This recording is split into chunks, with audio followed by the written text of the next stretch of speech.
Hey, welcome back to Vintage City Groups. It's been a while since we've shot one of these. I think last time we shot a city group teaching, it was 95 degrees outside and beautiful, and now it's like 25 degrees outside and still beautiful. I wanted to take a few minutes to just say hello and touch base. We've been through a wild fall. It's been fun.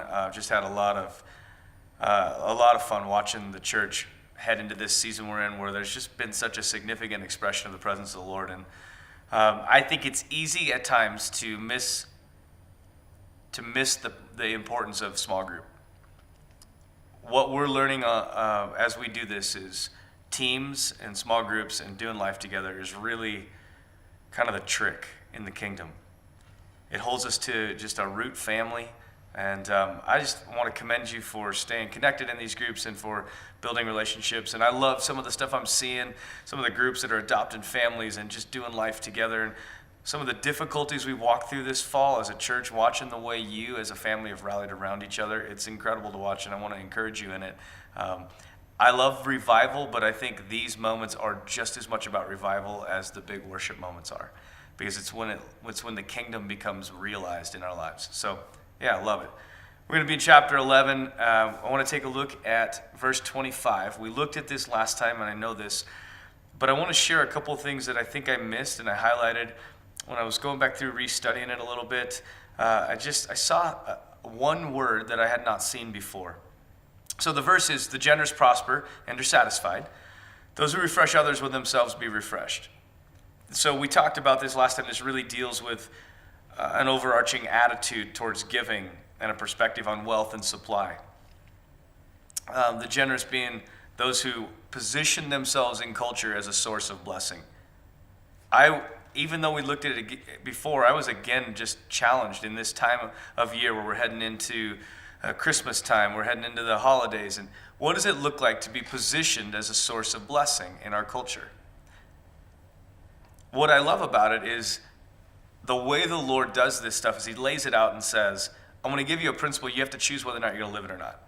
Here's what I want to tell you. This is the Lord speaking. If you position yourself as a source of blessing, I'm going to pour back into your life more than you need. But if you're too afraid to trust me, then I can't do that. It's just such a simple principle. But the place I think we missed an idea is where it says that those who refresh others will themselves be refreshed. So the first word refresh means to satiate, to water, to satisfy, or to soak.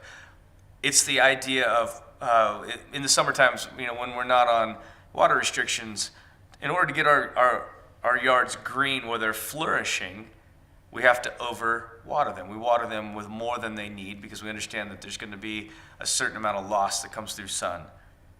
This teaching deals with the attitude of love that we have. When we have an opportunity to meet a need in somebody's life, do we just meet it? Or do we love to come alongside of them and go above and beyond? When we encounter authentic need, the way we meet it, I think, reveals our understanding of abundance.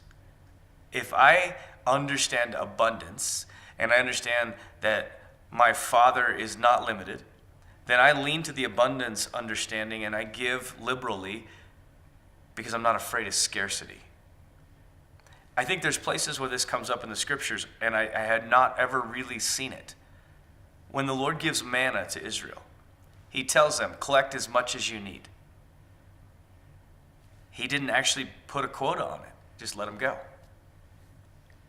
Loaves and fishes, think about it. Jesus just breaks bread, breaks the fish, meets the needs, and there's more than enough left over. It's this second word, refreshed. So those who refresh others will themselves be refreshed. The word actually means to be reverenced, revered, or feared.